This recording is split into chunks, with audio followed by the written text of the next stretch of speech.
शाह के इल्जाम की, साइकिल वाले निजाम की, क्योंकि आज अमित शाह ने अखिलेश यादव पर ऐसा निशाना साधा कि यूपी की सियासत का पारा चढ़ गया। आज अमित शाह ने यूपी में 3 जनसभाएं की और हर जनसभा में उनके निशाने पर अगर कोई था तो वो थे अखिलेश यादव, जिन्हें वो कभी निजाम तो कभी जिन्ना तो कभी बाहुबली के मोर्चे पर घेरते रहे। बाकी बची कसर सीएम योगी ने पूरी कर दी।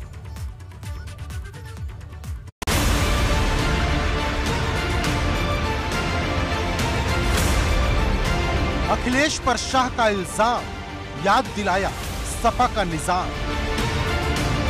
यूपी की लड़ाई बाहुबली से बजरंग बली पर आई।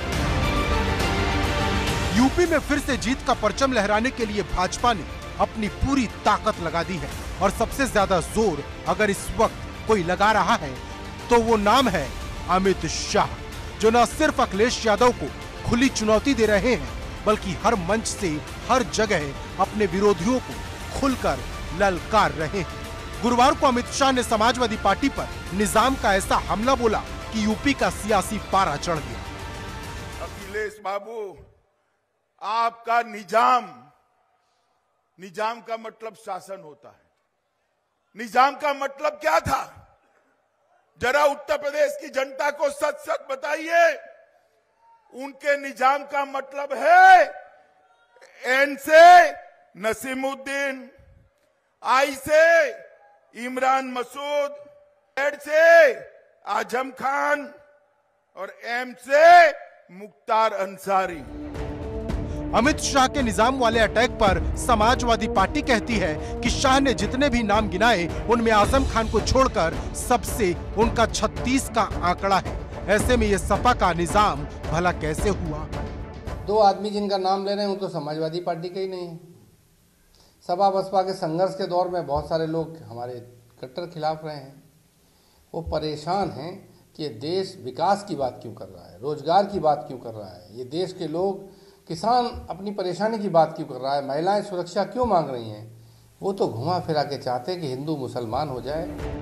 लेकिन अमित शाह यहीं नहीं रुके। उन्होंने एक हमला बाहुबली और बजरंग बली का जिक्र करते हुए अखिलेश यादव पर किया।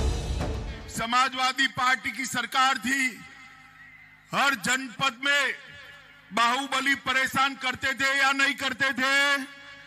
जोर से बोलो, करते थे या नहीं करते थे? हमारी बहन बेटियों को परेशान करते थे या नहीं करते थे? जमीन छीन लेते थे या नहीं छीन लेते थे? आज योगी जी के राज में कोई बाहुबली दिखाई नहीं पड़ता, केवल बजरंग बली दिखाई पड़ता है, बजरंग बली दिखाई पड़ता है। गौरतलब है कि जब अखिलेश यादव अपना विजय रथ लेकर रायबरेली पहुंचे थे तो बजरंग बली के दर्शन करते नजर आए थे, जिसकी तस्वीर अखिलेश यादव ने ट्वीट भी की थी।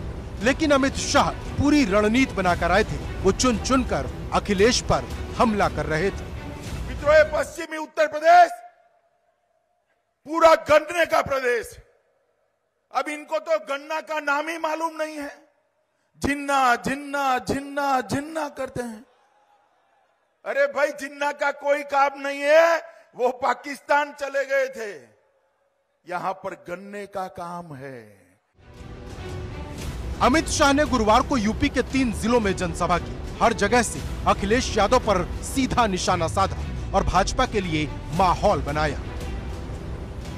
यूपी में सबसे बड़ा सवाल भाजपा की वापसी का है, जिसे पुख्ता बनाने के लिए खुद सीएम योगी भी अपनी ताकत झोंक रहे हैं, जो जनसभा और सौगातों के जरिए दावेदारी को मजबूत कर रहे हैं। सीएम योगी ने गोरखपुर को 300 करोड़ से ज्यादा की सौगात दी तो महाराजगंज और पीलीभीत को भी निराश नहीं किया। लेकिन जहां योगी जनता की झोली भर रहे हैं, वहीं अपने विरोधियों पर चुभते हुए हमले भी कर रहे हैं। 2014 के पहले देश के अंदर अविश्वास था, देश में अराजकता थी, देश में लोगों के मन में सरकार के प्रति एक गुस्सा था, व्यापक भ्रष्टाचार था, आतंकवाद, उग्रवाद सिर चढ़ करके बोलना था।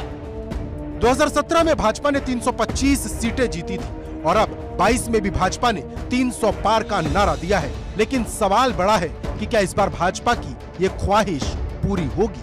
क्योंकि यूपी में हर 5 साल में सत्ता परिवर्तन का ट्रेंड पिछले कुछ समय से दिखाई देता है, लेकिन भाजपा हिंदुत्व को हथियार बनाकर इस ट्रेंड को ही बदलने का दम भर रही है। अब ये बदलेगा या नहीं, इस पर पूरे देश की निगाहें टिकी हैं। Bureau report, ABP Ganga.